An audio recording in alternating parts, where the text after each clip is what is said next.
அந்த கோயில் மலை கோயில் இப்ப எந்த நிலைமையில இருக்கு? நீங்க போய் பார்த்தப்ப எப்படி அந்த கோட்டம்லாம் எப்படி இருக்கு? சிலை எப்படி அமைச்சிருந்தாங்க? சுற்றுப்புறம்லாம் எப்படி இருக்கு?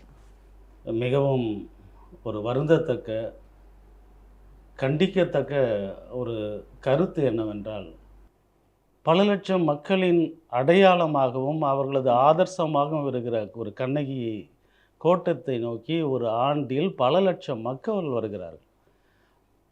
கேரள அரசு ஒரு நாள் மட்டுமே அனுமதித்தாலும் கூட, அந்த கண்ணகி கோட்டத்தை ஓரளவுக்கு புனரமைத்து, வேலியிட்டு, பழுதடைந்து, இடிந்து விழுந்து போன கோவில்களை சீரமைக்க வேண்டும் என்கிற ஒரு ஆவலோ, அதற்கான ஒரு நடவடிக்கையோ இதுவரை தமிழக அரசிடம் எந்த முயற்சியும் இல்லை. அது மட்டுமல்ல, அந்த மக்களின் வாக்குகளை பெற்றிருக்கிற தேனி மாவட்ட சட்டமன்ற உறுப்பினர்களோ, மதுரை மாவட்ட சட்டமன்ற உறுப்பினர்களோ அல்லது பாராளுமன்ற உறுப்பினர்களோ கூட இன்னொரு மாநில ஆளுகைக்கு உட்பட்ட பிராந்தியத்தில் நமது மாநிலத்தைச் சேர்ந்த பல லட்சம் மக்கள் செல்கிறார்களே, அவர்களோடு நாமும் ஒரு மக்கள் பிரதிநிதியாக சென்று பார்க்க வேண்டும்.